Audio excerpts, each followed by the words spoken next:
Hello, I'm Kads and welcome back to the free-to-play review. Now, if you couldn't tell, it is St. Patrick's Day, so happy St. Patty's Day to all of those of you who celebrate. And embracing the challenge from last year, we're going to try and maintain this Irish accent for the entirety of the video. But of course, if it does fall apart somewhere throughout, then we're going to revert back to my normal accent. So today's topic is going to be the Verdant Deck of Fate. Now, fun fact, Verdant actually means greenish. I did look that up because I had no idea what that word meant, but it kind of fits with the theme, of course, of St. Patty's Day. And you can see here that we've got a bunch of four-leaf clovers and whatnot. And this is a combination of a Summon Rush, Dungeon Divers, as well as a Soul Rush. For those of you who are unfamiliar, there are 40 cards in the deck, and what you can pull are 18 commons, 14 rare, and 8 epic cards. And the whole gimmick of the Deck of Fate is that you can get 3 of a kind in a row, and then you could roll on each of these individual tables here to get some of these goodies. Unfortunately, this is not one of the Decks of Fate that has pinning as an option, so you're going to have to go with the raw odds. Now, the main premise of this particular Deck of Fate is that you do have a chance to get a guaranteed Void Legendary Champion. And from what I've seen from content creators on test server footage is that he's a pretty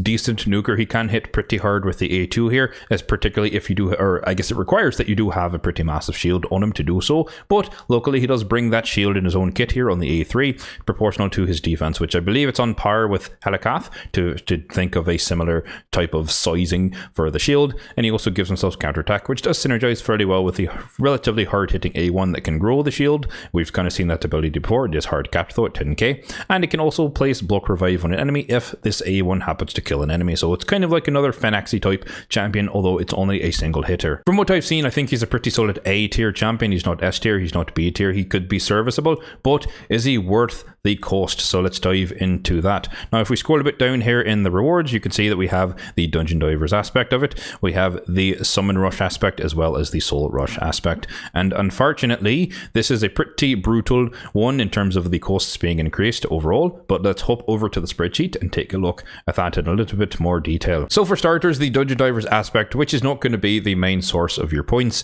is over here on the left hand side, and the main takeaway is that you can get a decent amount of coins per run in terms of running the campaign, which there is a champion training tournament going on right now for the purposes of the Lord Entertainer Fabian fusion, but more likely you're going to get points doing the dungeon aspect of it, and you can see here you're getting around 15 on average depending on the stage that you run, all the way from normal 20 all the way up to horde 10. But again, the main takeaway there is that you're not going to get the majority of the bulk of your points from the Dungeon Divers aspect, but it does account for a little bit or a handful of flips here and there. The primary mode of earning points is going to be from Soulstone Summoning as well as the Summon Rush, and as you can see here in terms of the Soulstone aspect that we have updated the nerf replier to 70%. This is a matrix I've added to compare whatever the current values are to their peak values that we've seen in the past, and for reference, the Freya Deck of Fate, which has kind of been the one most controversial in history, was 60%, so we're a step above that at 70%, so still pretty bad, but not the worst we've ever seen. And then we come to the Summon Rush aspect, and it's not much better, unfortunately. We do have 25 Sacred's worth is how many it would take you to get all the way out to 30 cards flips,